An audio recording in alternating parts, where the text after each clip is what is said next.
संजीव मुखिया का पता चल गया है कि वो किस ठिकाने पर हो सकता है। पूछताछ के दौरान ये जानकारियां हाथ लगी हैं और अब उम्मीद जताई जा रही है कि कल संजीव मुखिया की गिरफ्तारी हो सकती है।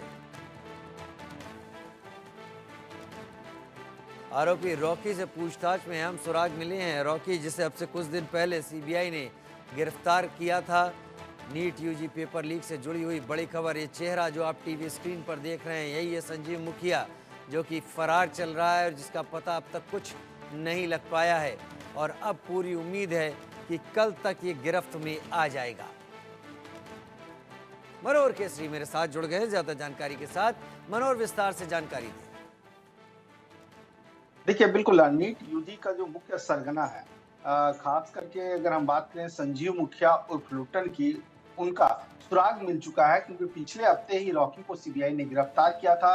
लगातार पूछताछ की गई, सवालों के बौछार किए गए तो उसने उगल दिया कि कहां पर संजीव मुखिया छिपा हुआ है। उसका पता चल चुका है और बहुत जल्द कुछ ही घंटों के बाद हो सकता है उसकी गिरफ्तारी हो जाए। क्योंकि आज देखिए, आज एक और डेवलपमेंट हुआ है कि पटना में पटना की जो एडीजीएम कोर्ट है, कोर्ट नंबर 5, उन्होंने संजीव मुखिया की ओर से अग्रिम जमानत याचिका दाखिल की गई थी। अब उस अग्रिम जमानत याचिका को सीधे सीबीआई का कोर्ट नंबर 2 में ट्रांसफर कर दिया गया है। टोटल डॉक्यूमेंट वहां पर भेज दिया गया है। अब सीबीआई का कोर्ट नंबर 2 इसकी जमानत पर सुनवाई करेगा। लेकिन अब तक की सबसे बड़ी खबर यह है कि जो संजीव मुखिया 4 जून से लापता है, लगातार पूछताछ हो रही है, तो उसने ही पेपर लीक किया। संजीव मुखिया वो नाम है जो पेपर लीक सॉल्वर गैंग के नाम में सबसे आगे है, क्योंकि 2016 में भी बिहार लोक सेवा आयोग की परीक्षा पेपर लीक हुआ था। उस वक्त भी संजीव मुखिया का नाम आया था। तो ऐसी स्थिति में एक बहुत बड़ी कामयाबी सीबीआई को नजर आ रही है कि उसका पता चल चुका है रॉकी के मार्फत और वो जल्द ही गिरफ्तार हो सकता है। जी। जिस जिस जिस तेजी के साथ सीबीआई ये कह रही है कि कल तक गिरफ्तार हो जाएगा, क्या इसके मायने ये लगाए जाएं कि सीबीआई उसे घेर चुकी है और वो कहीं निकल नहीं सकता, या फिर कहीं ऐसा तो नहीं कि ये खबर सार्वजनिक करने के पीछे कोई और उद्देश्य हो?